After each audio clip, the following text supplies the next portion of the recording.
ও দুনিয়ার মানুষ, সুয়াইবা এক পর্যায়ে জিজ্ঞাসা করে, ও আমিনা, ও মনিব, আপনার কি ব্যথা অনুভব হইতেছে? মা আমিনা বলে, না না না, আমার কোনো ব্যথা অনুভব হয় নাই। এই ব্যথার জন্য উভয়ে অপেক্ষা করতেছে, উম্মে আইমান আর সুয়াইবা।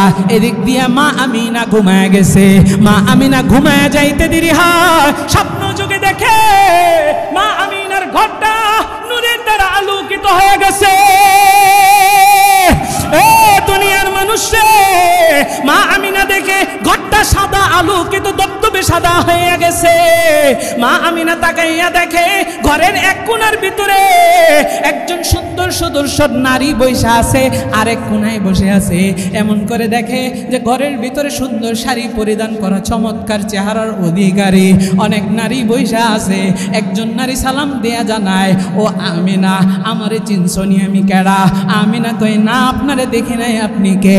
এবার জবাব দেয়া জানা দেয়, আমি হইলাম তোমার আদি পিতা আদম নবীর স্ত্রী আম্মা জান হাওয়া। আল্লাহু আকবার। এবার হযরতে আমিনাকে আম্মা জান হাওয়া পরিচয় করে দেয়। ওই যে আরেকটা নারীকে দেখতে পাইতেছো, এই নারী হচ্ছে ফেরাউনের স্ত্রী আসিয়া। দুনিয়ার মানুষরে আবারও পরিচয় করায় দেয়। ওই যে আরেকজন নারী দেখতে পাইতেছো, এটা হয়েছে ঈসা নবীর আম্মা জান হযরতে মারিয়াম। এইভাবে পরিচয় করায়া দিলেন। এবার আম্মা জান হাওয়া জানায় দেয়, আমিনা রে, কিছুক্ষণের ভিতরে তোমার কুলে এমন এক সন্তান আল্লাহ দুনিয়াতে পাঠাইবেন, যে সন্তানের চেহারাটা পূর্ণিমার চাঁদের চাইতেও বেশি হবে। এই সন্তানের ডেলিভারি করানোর জন্য আমাদেরকে আমার আল্লাহ ডেলিভারি টিম হিসাবে পাঠায় দিছে।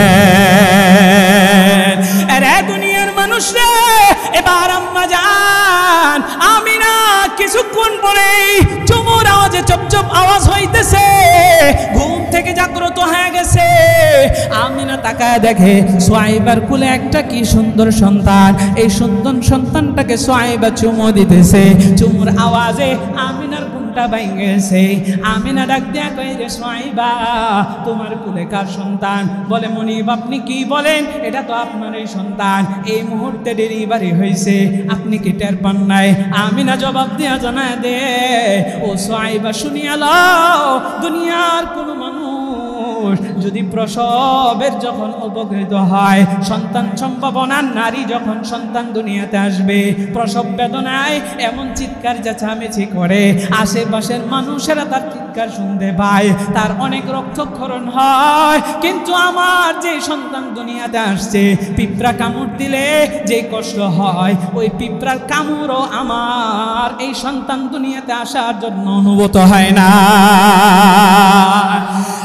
দুনিয়ার মানুষরা এবার আমিনা সুয়াইবার কুল থেকে সন্তানটাকে হাতের ভিতরে নিলেন। কি সুন্দর সন্তান! ওয়া ইন্নাকা লাআলা খুলুকিন আযীম।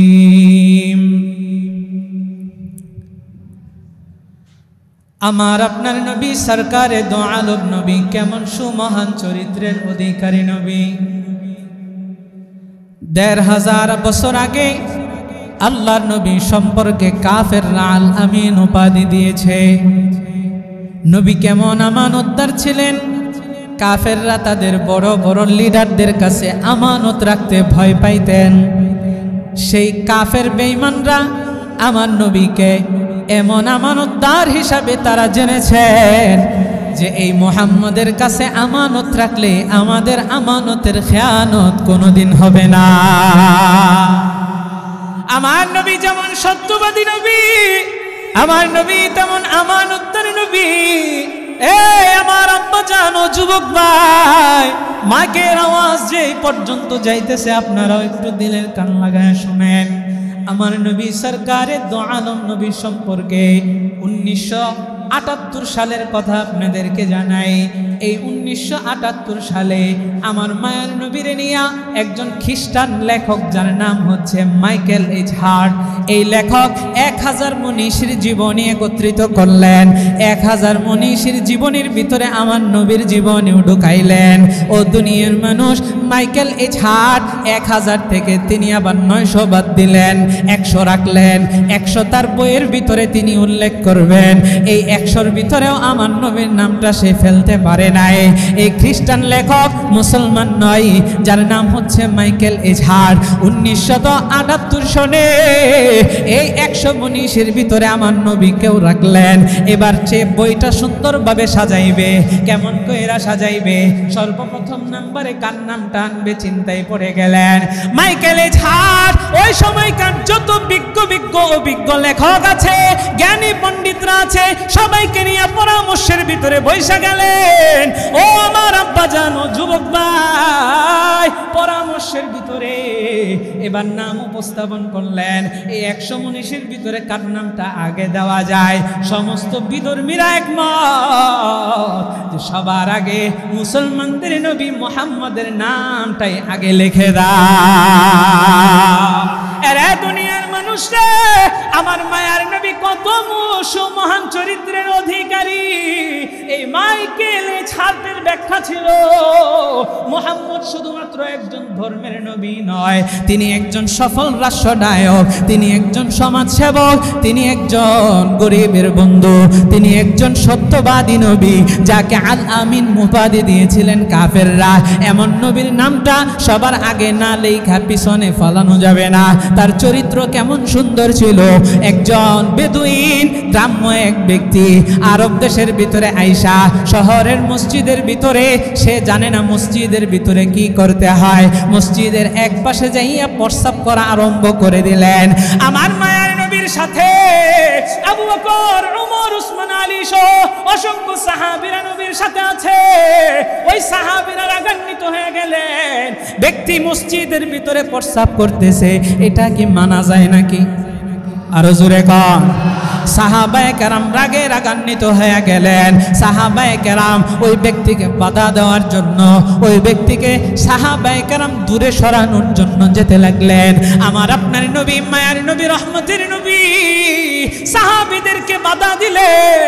ও সাহাবীরা থেমে যাও, আর সামনের দিকে অগ্রসর হইও না। এই ব্যক্তিটার প্রস্রাব তোমরা বন্ধ করিও না, কারণ প্রস্রাব করা অবস্থায় বন্ধ করে যদি কেউ জোর জবরদস্তি কইরা বন্ধ কইরা ফালায়, তাইলে ওই ব্যক্তির কিন্তু কষ্ট হয়। ও দুনিয়ার মানুষ, আমার মায়ার নবী এই কষ্টটাও বিধর্মীর বরদাস্ত করেন নাই। বিধর্মী প্রস্রাব করে আসার পর নবী আমার ওই বিধর্মীকে কাছে টানলেন, ডাকলেন, আলতুভাবে বুঝাইলেন যে বাবা, এটা প্রস্রাব করার জায়গা নয়, এটা ইবাদতের জায়গা, এটা পবিত্র স্থান। এখানে নামাজ পড়া হয়, এখানে জিকির করা হয়, এখানে ভালো কাজ করা হয়। এখানে প্রস্রাব করার জায়গা না, পবিত্র করার জায়গা না। আপনি আর এই ভুল করিয়েন না। আল্লাহর নবীর এত সুন্দর চরিত্র দেখা, আমার মায়ার নবীর এত সুন্দর আখলাক দেখা, ওই বিধর্মীটা সাথে সাথে জবাব দেয়া জানায় দেয়, আপনার চরিত্র এত সুন্দর, আপনার ব্যবহার এত ভালো, ও মুহাম্মদ, আমি মনে প্রাণে বিশ্বাস করতে শুরু করলাম আপনি সত্য নবী। আমাকে এই মুহূর্তে কালিমা পড়ায়া মুসলমান বানায় দেন। আর জোরে কন্যা সুবহানাল্লাহ। এ আমার আব্বা জান, সেই নবীকে আমরা পেয়ে খুশি না বাজান? সেই নবীর উম্মত আমরা হয়েছি। আল্লাহর নবীর কাছে অসংখ্য নবীরা উম্মত হওয়ার জন্য আল্লাহর কাছে দোয়া করেছেন, শেষ নবীর উম্মত আমাদেরকে বানায়েন। কিন্তু আমাদের দোয়া করা লাগে নাই, আল্লাহ যে উল্টো আমাদেরকে উম্মত বানাইছেন। এই জন্য চিৎকার মেরে বলি না আলহামদুলিল্লাহ। সেই নবী রবিউল আউয়াল মাসে এসেছেন। আমার নবীকে পেয়ে শুধু রবিউল আউয়াল মাস নয়, আমার জীবন যতদিন আছে, জীবন যৌবন নবীর জন্য উজাড় করে দেব। কথা বলেন। শুধুমাত্র রবিউল আউয়াল মাসের একদিনে আমরা আনন্দ হব না, আমরা প্রত্যেক দিন আনন্দ হব ইনশাআল্লাহ। সম্মানিত হাজিরিন, এবার চলেন তাহলে নবী সরকারে দু আলম নবীর চরিত্র কত সুন্দর। নবীর জীবনী যারা পড়েছেন, আরে নবীর জীবনী বয়ান করতে গেলে বয়ান কোনোদিন শেষ হবে না। এই যে উলামায়ে কেরামগঞ্জে বয়ান করেন, এই যে তবলিগের সাথী ভাইরা যে বয়ান করেন, এই যে চরমনায়ের পীর বলেন, আরো হক্কানি আলেম উলামা পীর মাশায়েখরা যে বয়ান করেন, আল্লাহ কোরআন এবং নবীর হাদিস নবীর সুন্নায় তারা বয়ান করেন। কারণ কোন একটা বয়ান আল্লাহ এবং তার রাসূলের কথা ছাড়া কোনো বয়ান পরিপূর্ণ হয়। আমরা বয়ান করছি কোরআন থেকে, হাদিস থেকে, নবীজির সুন্নাহ থেকে। নবীর জীবনী ছাড়া, সুন্নাহ ছাড়া বয়ান পরিপূর্ণ হবে না, বয়ান করা সম্ভব নয়। তাহলে নবীর জীবনী সারা জীবন বর্ণনা করলেও শেষ করা যাবে। আমার আপনার নবী সরকারি দু আলম নবীর বয়স হলো 63 বছর। তিনি হায়াত পেয়েছেন 63 বছর। এই 63 বছরকে আমরা বয়ান করে কোনোদিন শেষ করতে পারবো না। এরপরেও এই 63কে আমরা 5 ভাগে ভাগ করি। কয় ভাগে? জোরে কোন সবাই? 5 ভাগ। একটা হচ্ছে, প্রথম ভাগ হচ্ছে মিলাদুন নবী সাল্লাল্লাহু আলাইহি ওয়াসাল্লাম। গত সপ্তাহে বুঝিয়েছিলাম, লম্বা সময় নিয়েছিলাম, জানি হয়তো অনেকে বিরক্ত হয়েছেন, কিন্তু আমার কাছে বিষয়টা অনেক গুরুত্বপূর্ণ ছিল, তাই সময়টা একটু বেশি নিয়েছি। তাহলে 1 নাম্বার মিলাদুন নবী সাল্লাল্লাহু আলাইহি ওয়াসাল্লাম। মিলাদ মানে জন্ম, নবী মানে আমার নবী, নবীর পবিত্র জন্ম। এর আগে ঈদ, ঈদ শব্দটা সম্পর্কে গত সপ্তাহে বুঝিয়েছিলাম। মুসলমানদের ঈদ কয়টা? জোরে গান। আজকে হয়তো বা নতুন মুসল্লি আছে, গত সপ্তাহে যারা ছিলেন মাঝে মাঝে জিজ্ঞাসা করব, উত্তর দিবেন, আলোচনাটা বুঝবেন। তাহলে ঈদ শব্দটা যুক্ত হয়েছে 604 হিজরিতে, নবীজির ওয়াফাতের 604 বছর পরে ঈদ শব্দটা যুক্ত করেছে কে? ইরাকের মুসুল শহরের বাদশা, যার নাম হচ্ছে কুকরি, আর দরবারি একজন আলেম যার নাম হচ্ছে দেহিয়া। এই 2 জনের দরবারি আলেম বাদশার সাথে মিলে, বাদশার মাধ্যমে এই মিলাদুন নবীর সাথে ঈদ শব্দ যুক্ত করে তারা সেই দিন জন্মদিন উৎসব পালন করা শুরু করেছে। তাহলে জন্মদিন পালন করা, এই যে আমরা যে বলি জন্মদিন পালন করা যে বিদআত, আমাদের যারা আমরা সাধারণ মুসলমান, আমাদেরও জন্মদিন পালন করা কোনোদিন আমরা বলছি জায়েজ আছে? যদি জন্মদিন পালন জায়েজ থাকতো তাহলে আমার জন্মদিন আমি পালন করতাম, ডাডে কেক কাটতাম আর খাইতাম। জন্মদিনটা তারা শুরু করেছে 604 হিজরিতে, মানুষ শুরু করেছে। তাহলে মানুষের শুরু করা বিষয়টা ইসলামী শরিয়াতে জায়েজ হতে পারে। সম্মানিত হাজিরিন, তাহলে মিলাদুন নবী, নবীজির পবিত্র জন্ম, আমরা বলতে পারি মিলাদুন নবী সাল্লাল্লাহু আলাইহি ওয়াসাল্লাম। তাহলে নবীর 63 বছরকে ভাগ করলাম কয়টা? সবাই বলেন না কয়টা? 5টা। 1 নাম্বার মিলাদুন নবী সাল্লাল্লাহু আলাইহি ওয়াসাল্লাম। 2 নাম্বার সিরাতুন নবী সাল্লাল্লাহু আলাইহি ওয়াসাল্লাম। সিরাতুন নবীর ভিতরে কি, মিলাদুন নবীর ভিতরে কি? মিলাদুন নবী শুধুমাত্র নবীর জন্ম সম্পর্কে, জন্মের সময় কি কি চমৎকার আর আশ্চর্যজনক ঘটনা ঘটেছে সেই সম্পর্কে বয়ান। সিরাতুন নবী, নবীজির জীবনী, নবীজির নামাজ 23 বছর, নবীজির নামাজ সিরাতের ভিতরে আছে। নবীজি কিভাবে রোজা রেখেছেন সিরাতে আছে। নবীজি কিভাবে হজ করেছেন সিরাতে আছে। নবীজি কিভাবে যাকাত দিয়েছেন এই সিরাতের ভিতরে আছে। নবীজি কিভাবে টুপি মাথায় দিতেন, নবীজি কিভাবে পাগড়ি মাথায় দিতেন, কিভাবে মিসওয়াক করতেন, স্ত্রীদের সাথে কি ব্যবহার করতেন, স্ত্রীদের সাথে সংসার জীবনে কিভাবে তিনি কাটিয়েছেন, তিনি খাবার কেমনে খাইছেন, ওযু ইস্তেনজা কিভাবে করছেন, এই প্রত্যেকটা বিষয় সিরাতের ভিতরে রয়েছে। যেরকম সুবহানাল্লাহ। সম্মানিত হাজিরিন, 3 নাম্বার, কাফের বেঈমান মুশরিকরা যখন নবীজির উপরে নির্যাতনের স্টিম রোলার চালিয়েছে, এমন এক স্টিম রোলার, নবী অনেক কষ্ট করেছেন, সহ্য করেছেন। এক পর্যায়ে আল্লাহ তাআলা নবীকে হুকুম দিলেন, আদেশ করলেন, নবী হে, আপনি মক্কা থেকে মদিনায় হিজরত করেন। তখন সরকারে দু আলম নবী তার প্রিয় বন্ধু সফর সাথী হযরত আবু বকরকে নিয়ে হিজরত করলেন। এই হিজরতের ভিতরেও বিভিন্ন ধরনের আশ্চর্য ঘটনা আছে না নাই? এই জন্য হিজরাতুন নবী সাল্লাল্লাহু আলাইহি ওয়াসাল্লাম। সম্মানিত হাজিরিন, চতুর্থ নাম্বার মি'রাজুন নবী সাল্লাল্লাহু আলাইহি ওয়াসাল্লাম। মি'রাজ, নবীজি মক্কাতুল মুকাররমা থেকে বাইতুল মুকাদ্দাস, এরপরে বাইতুল মুকাদ্দাস থেকে আল্লাহ তাআলা আরশে আজিমে তিনাকে ডেকে নিয়েছেন। আল্লাহ আমার নবীর সাথে সরাসরি কথা বলেছেন। জোরে কান সুবহানাল্লাহ। আমার ভাইরা, পঞ্চম নম্বরে হচ্ছে গজওয়াতুন নবী সাল্লাল্লাহু আলাইহি ওয়াসাল্লাম। নবীজির যুদ্ধ মুবারক, যুদ্ধ সমূহ আল্লাহর নবী তার জিন্দেগিতে 65 যুদ্ধের ভিতরে তিনি নেতৃত্ব দিয়েছেন। আমার মায়ার নবী, দয়ার নবী, রহমতের নবী 65টি যুদ্ধ পরিচালনা করেছেন। তার ভিতরে 27টি যুদ্ধের ভিতরে নবী নিজে নেতৃত্ব দিয়েছেন। নবী নিজে সেই 27টি যুদ্ধের ভিতরে তিনি জিহাদ করেছেন, যুদ্ধ করেছেন, লড়াই করেছেন। বাকি যুদ্ধগুলোর ভিতরে বিভিন্ন সাহাবীদেরকে নেতৃত্ব দিয়ে তিনি পাঠাইছেন। ও দুনিয়ার মানুষ, এই 65টা যুদ্ধের বিষয়টাকে নিয়ে বলা হয় গাজওয়াতুন নবী। তাইলে আমার নবীর জীবনের ভিতরে 5টা বিষয়কে আমি ভাগ করলাম। তার ভিতরে 1 নম্বরে আজকে জানবো মিলাদুন নবী সাল্লাল্লাহু আলাইহি ওয়াসাল্লাম। আমার নবী রহমতের নবী দুনিয়াতে যে আগমন করেছেন, এই রবিউল আউয়াল মাসে আগমন করলেন। এই সম্পর্কে আমরা আমার নবীর আশ্চর্যজনক ঘটনা, জন্মের সময়কার ঘটনা, এগুলো যতই জানবো ততই আমাদের ঈমান মজবুত হবে। এগুলো আমল করার বিষয় নয়, জানার বিষয়। জানলে ঈমান মজবুত হয়। আমার মায়ার নবী, দয়ার নবী, রহমতের নবী হযরতে ঈসা নবীর 570 মতান্তরে 71 বছর পরে নবী দুনিয়াতে আগমন করছেন। ও দুনিয়ার মানুষ, আসহাবে কাহাফ, আসহাবে উখদুদ, এই ঐতিহাসিক ঘটনার 70 বছর পরে নবী জন্মগ্রহণ করেছেন। আসহাবে ফিল, দুনিয়ার জমিনে যে ঘটনাটা ঘটেছে, এই ঘটনার 50 দিন পর নবী দুনিয়ার জমিনে আগমন করেছেন। মাসটা ছিল রবিউল আউয়াল মাস, দিনটি ছিল সোমবার দিন।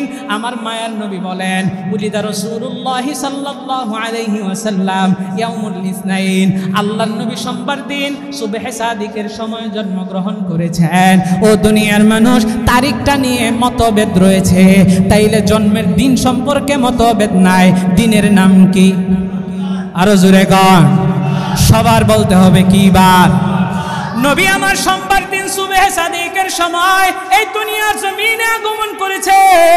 গত সপ্তাহে তারিখ সম্পর্কে বুঝাইছিলাম, মাস সম্পর্কেও মতভেদ নাই। রবিউল আউয়াল মাস, দিন সম্পর্কেও মতভেদ নাই। সোমবার দিন সুবহে সাদিকের সময়, তারিখ নিয়ে মতভেদ আছে। কারণ কি? কারণ সেই সময় জন্ম তারিখ লিপিবদ্ধ করে রাখার মতো তাদের কোনো গুরুত্ব ছিল না।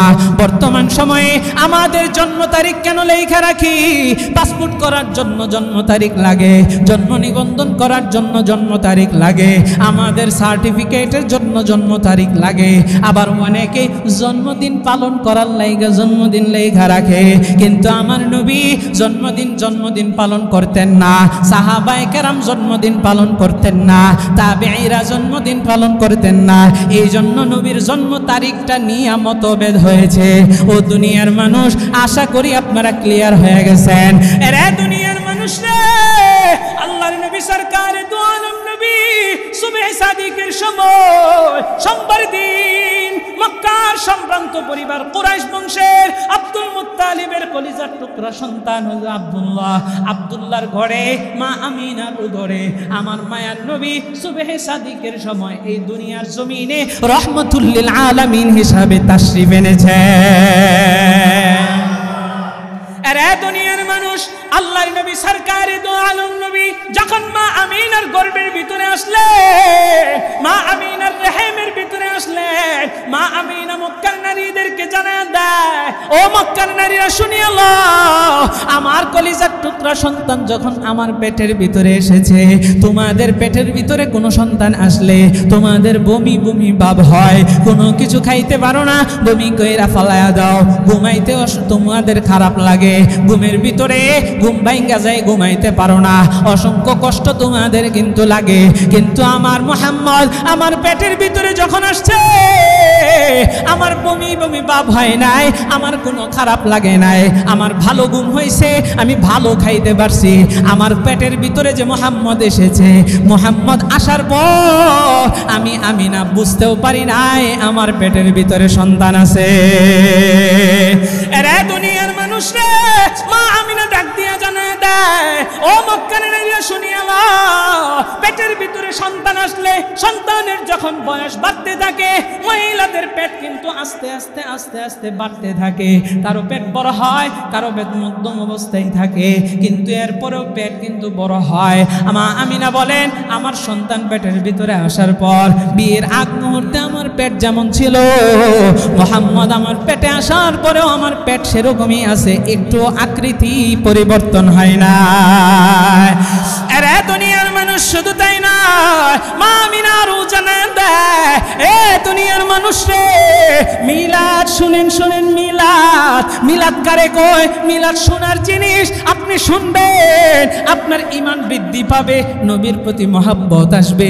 মিলাদ পড়ার বিষয় নয়, আমরা তো আজকে মিলাদ পড়ি, বিভিন্ন কবিতা আবৃত্তি করি, এরপরে আমরা দোয়া কইরা দেই, এইগুলারে মিলাদ বলে, সময় নষ্ট করি। ও দুনিয়ার মানুষ, মিলাদ কারে কয় অরিজিনালি শুইনা লন। মা আমিনা জানায় দেয় রে, ও মক্কার নারীরা শুনিয়া লও, আমার মুহাম্মদ আমার পেটের ভিতরে আসার পর আমি যখন কোন রাস্তা দিয়ে হাইটা যাইতাম, ওই রাস্তার পাশের গাছগুলো নুইয়া নুইয়া আমারে সালাম জানাইতো। শুধু তাই নয়, তাই নয়, আমার মুহাম্মদ গর্ভে আসার পরে আমার শরীর থেকে এমন এক গান বের হয়, যে গান মক্কার নারীরা শুই না। আব্দুল মুত্তালিবের কাছে বিচার দেয়, আব্দুল্লাহর স্ত্রী আমিনা শরীরের ভিতরে পারফিউম দিয়া ঘুরে।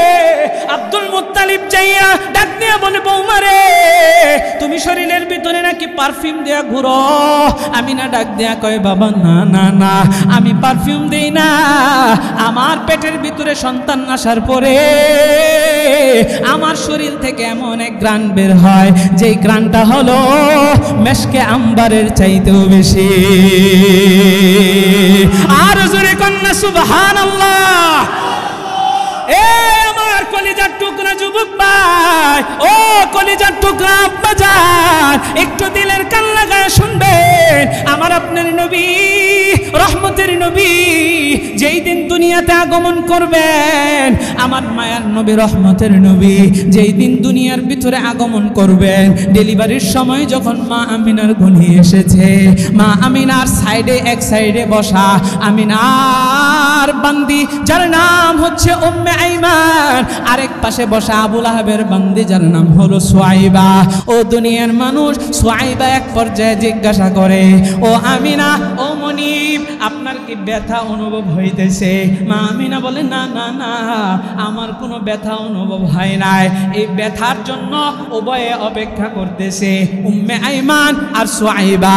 এদিক দিয়ে মা আমিনা ঘুমায় গেছে।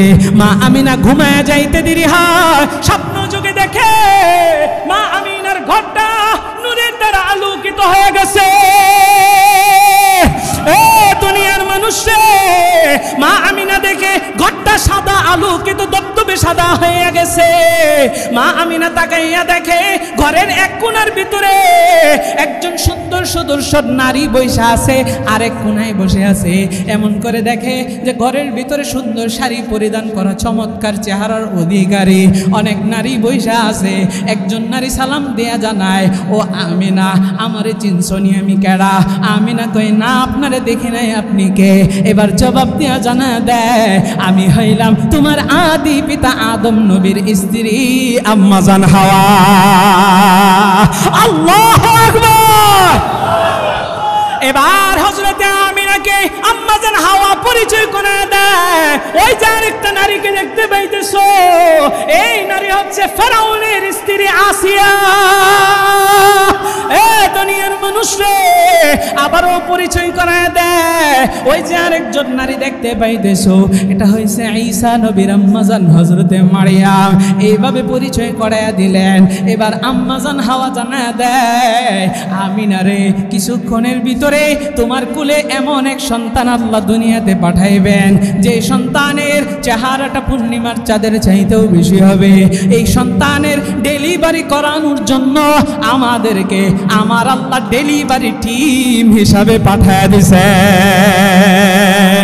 আরে দুনিয়ার মানুষ রে, এবার আম্মা জান আমিনা কিছুক্ষণ পরে চুমুর আওয়াজে চপচপ আওয়াজ হইতেছে, ঘুম থেকে জাগ্রত হয়ে গেছে। আমিনা তাকায় দেখে সুয়াইবার কুলে একটা কি সুন্দর সন্তান। এই সুন্দর সন্তানটাকে সুয়াইবা চুমু দিতেছে। চুমুর আওয়াজে আমিনার ঘুমটা ভেঙে গেছে। আমিনা ডাক দিয়া কই, রে সুয়াইবা, তোমার কুলে কার সন্তান? বলে, মনিব আপনি কি বলেন? এটা তো আপনার এই সন্তান, এই মুহূর্তে ডেলিভারি হয়েছে, আপনি কি টের পান নাই? আমিনা জবাব দিয়া জানায় দে, ও সুয়াইবা শুনিয়া লও, দুনিয়ার কোন মানুষ যদি প্রসবের যখন উপকৃত হয়, সন্তান সম্ভাবনার নারী যখন সন্তান দুনিয়াতে আসবে, প্রসব বেদনায় এমন চিৎকার চেঁচামেচি করে, আশেপাশের মানুষেরা তার চিৎকার শুনতে পায়, তার অনেক রক্তক্ষরণ হয়। কিন্তু আমার যে সন্তান দুনিয়াতে আসছে, পিঁপড়া কামড় দিলে যে কষ্ট হয়, ওই পিঁপড়ার কামড়ও আমার এই সন্তান দুনিয়াতে আসার জন্য অনুভূত হয় না। দুনিয়ার মানুষ রে, এবার আমিনা সুয়াইবার কুল থেকে সন্তানটাকে হাতের ভিতরে নিলেন। কি সুন্দর সন্তান! ওই দিন পূর্ণিমার চাঁদ চলতেছিল, সুবহে সাদিকের সময়, চাঁদটাও এখনো ডুবে নাই। আমিনা আসমানের দিকে একবার তাকায়, চাঁদের দিকে একবার তাকায়, আর আমার মায়ার নবীর চেহারার দিকে একবার তাকায়। এবার আমিনা জবাব দিয়া জানায় দেয়, আমি দেখলাম ওই আসমানের পূর্ণিমার চাঁদের চাইতেও আমার নবী সুন্দর। আর জোরে কন্যা সুবহানাল্লাহ। আপনাদের মনে প্রশ্ন থাকতে পারে, হুজুর ইউসুফ নবীও তো সুন্দর, আল্লাহ ইউসুফ নবীর চাইতে সুন্দর কাউরে বানান নাই। দুনিয়ার মানুষ শুনিয়া লন, আমার মায়ার নবী, দয়ার নবী, রহমতের নবী বলেন, আনা মালিহুন ওয়া আখি ইউসুফুস সাবিহুন, আমি হচ্ছি সুন্দর, আমি হচ্ছি লাবণ্যময় সুন্দর, আর ইউসুফ হইল সাদা সুন্দর। এবার আপনাদেরকে প্রশ্ন করতে চাই, একজন লাবণ্যময় সুন্দরকে দাঁড় করাইলেন, আরেকজন ধবধবে সাদা সুন্দরকে দাঁড় করাইলেন, এক বাক্যে জবাব দিয়া জানায় দিবেন কাকে বেশি সুন্দর লাগবে? লাবণ্যময় যদি কালো হয়, কালোর যদি ফেস কাটিংটা ভালো হয়, এই কালোটারেও ভালো লাগে। দুনিয়ার মানুষরে কালো আর সাদার ভিতরে বেশ কম নাই, আমরা বেশ কম করি। তাইলে লাবণ্যময় সুন্দরের দাম বেশি, সৌন্দর্য বেশি। কিন্তু এটা বলার দ্বারা ইউসুফ নবীকে খাটো করা নয়, কারণ নবীজি নিজেই বলেছেন, আনা সাবিহুন আনা মালিহুন ওয়া আখি ইউসুফুস সাবিহ, আমি হচ্ছি লাবণ্যময় সুন্দর, আর ইউসুফ নবী হচ্ছে দবদবে সাদা সুন্দর। জোরে কোন সুবহানাল্লাহ। নবী আমার কেমন সুন্দর ছিলেন ও দুনিয়ার মানুষ রে! আম্মা জান আয়েশা সিদ্দিকা রাদিয়াল্লাহু আনহা জানায় দেয়, ও মক্কার নারীরা শোনো, মদিনার নারীরা শোনো, শোনো, ইউসুফ নবীরে দেখা মিশরের নারীরা তাদের আঙ্গুল কাইটা ফালাইছে, আর আমার নবীরে যদি মিশরের নারীরা দেখতো, আঙ্গুল নয়, আঙ্গুল নয়, তাদের প্রত্যেকের কলিজাটা কাইটা টুকরা টুকরা কইরা দিত। আরে দুনিয়ার মানুষরে, এইগুলো হলো মিলাদ। এগুলো কি? এগুলো কি? আরো জোরে কোন কি? নবীর জন্ম সম্পর্কে আলোচনা। মিলাদ মানে নবীর জন্ম সম্পর্কে আলোচনা। মিলাদুন নবী সাল্লাল্লাহু আলাইহি ওয়াসাল্লাম। এইজন্য আপনাদেরকে বুঝাইছিলাম বাবা, গত সপ্তাহে বুঝাইছিলাম, মনে আছে কিনা জানি না, আমাদের সমাজে অনেক ভুল প্রচলন গইটা গেছে, কিন্তু আমরা টের পাইতেছি। সম্মানিত হাজির, আমরা দোয়া মাহফিল করি, সন্তানের অসুস্থতা, মা বাবা মারা গেছে, তাদের জন্য দোয়ার আয়োজন করি। বলে মিলাদের আয়োজন করছে। মিলাদ বলতে নবীজি সাল্লাল্লাহু আলাইহি সাল্লামের জন্ম সম্পর্কে আলোচনা। আল্লাহ তাআলা আমাদের বুঝার তৌফিক দান করুক, জোরে কোন আমিন। আমাদের সমাজে অনেক ভুল প্রসিদ্ধ হয়ে গেছে কিন্তু বিশুদ্ধ নয়, সেগুলো পালন করে। কারণ যদি আপনি দলিল মনে করেন রাষ্ট্রকে, আমাদের রাষ্ট্র, আমাদের এই বাংলাদেশের ভিতরে কি খেলাফত প্রতিষ্ঠা হয়েছে? কথা কন না কেন? আমাদের এখানে কি ইসলামী হুকুমত অনুযায়ী চলা হয়? তাহলে রাষ্ট্র দলিল হবে কেন? রাষ্ট্রকে কেন দলিল দিবে? আমাদের রাষ্ট্রের ভিতরে বিভিন্ন জায়গায় বসে আছে বিভিন্ন ধরনের রাজনৈতিক ব্যক্তিত্বরা, বিভিন্ন ক্ষমতাসীন ব্যক্তিত্বরা, যারা ইসলাম সম্পর্কে এত ধারণা রাখে না। এই দেশে খেলাফত প্রতিষ্ঠা হয় নাই, তবে আমরা প্রত্যেকে খেলাফত প্রতিষ্ঠার স্বপ্ন দেখি। কারণ স্বপ্ন দেখা, খেলাফত প্রতিষ্ঠার জন্য কাজ করা প্রত্যেকটা মুমিনের অপরিহার্য কর্তব্য। কথা কোন ঠিক কিনা? সম্মানিত হাজিরিন, রাষ্ট্র পতিতা বৃত্তিকে, পতিতালয়কে, এই যে টাঙ্গাইলেই ধরেন বিশাল বড় পতিতালয়কে তারা কি করেছে? লাইসেন্স দিয়ে রাখছে। তার মানে পতিতালয় কি জায়েজ হয়ে গেছে? কথা কন। রাষ্ট্র বিভিন্ন ক্লাবে বিভিন্ন জায়গায় মদের লাইসেন্স দিয়ে রাখছে। এখন মদের লাইসেন্স দিয়ে রাখলে কি মদ জায়েজ হয়ে গেছে? রাষ্ট্র তার রাষ্ট্রের গতিতে তারা চালাইতেছে। এখন রাষ্ট্র যে কোনো একটা দিনে ইসলামের বিষয়ে উলামায়ে কেরাম বিজ্ঞ, উলামায়ে কেরাম খেলাফত প্রতিষ্ঠা করতে পারে না, এটা আমাদের মুসলমানদের ব্যর্থতা। রাষ্ট্র তার রাষ্ট্র অনুযায়ী যে তারিখ ঘোষণা করতেছে, সে তারিখ ঘোষণা করছে দেখে কি এটা বিশুদ্ধ হয়ে গেছে? বিশুদ্ধ হচ্ছে কোরআন হাদিসের দলিল। এই জন্য আমি আপনাদেরকে বলেছিলাম যে কোনো বিষয় বিশুদ্ধ হইলেও প্রসিদ্ধ না থাকাটা এটা দূষণীয় নয়, এটা আমাদের জানতে হবে, বুঝতে হবে। আবার একটা বিষয় প্রসিদ্ধ কিন্তু বিশুদ্ধ না, এই জন্য কোরআন হাদিসের বাইরে অন্য কোনোটাকে দলিল মনে করা যাবে না। রাষ্ট্র রাষ্ট্রের কাজ করুক। বুঝে আসছে?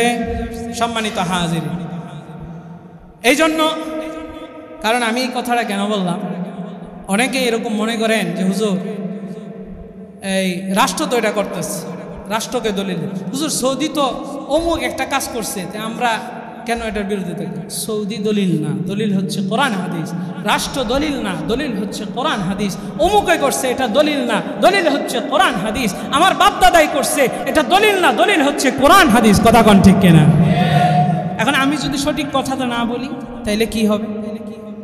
সঠিক কথা যদি আমি না বলি, সরকারের দো আলম নবী জানায় দেয় কিয়ামতের ময়দানে কঠিন সেই হাসরের দিনে সহিহ হাদিস, কোন উলামায়ে কেরাম যদি চাকরির ভয়ে, কোন তাগুদের ভয়ে, কোন সন্ত্রাসীর ভয়ে, কোন ভণ্ড বিভিন্ন দরবারের ভয়ে সে যদি হক কথা না বলে, কিয়ামতের ময়দানে কঠিন সেই হাসরের দিনে তার জিহ্বাটা আল্লাহ তাআলা আগুনের কেচি দিয়ে কেটে দিবেন। যে কোন নাউজুবিল্লাহ। আমার জিহ্বা আল্লাহ কাইটা দিব জাহান্নামের কেচি দিয়ে, আমি এটা সহ্য করতে পারবো? আপনি পারবেন? তাহলে আমারে কোন সাহসে বলেন যে হুজুর এই কথা বললেন? বলা যায় না, বললে চলে না, এগুলো বলবেন না। কোরআন হাদিসের কথা, দলিল ভিত্তিক কথা বলেই যাব যতদিন শরীরের ভিতরে রক্ত আছে। আপনারাও হকের পক্ষে লড়াই করে বেঁচে থাকবেন যতদিন শক্তি আছে। মৃত্যু একদিন হবেই হবে। হকের পক্ষে লড়াই করে যদি মরণটা হয়, এর চাইতে সুন্দর মরণ আর কোনোটা হতেই পারে না। কথা কোন ঠিক? আল্লাহ আমাদের কবুল করুক, জোরে কোন আমিন। এবার সরকারে দো আলম নবী, রহমতের নবী শেষ করে দিব।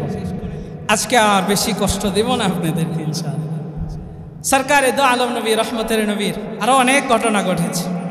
সেই পারস্য সম্রাটের, এরপরে নবীজি জন্ম হওয়ার সাথে সাথে রাজপ্রাসাদ ধসে গেছে।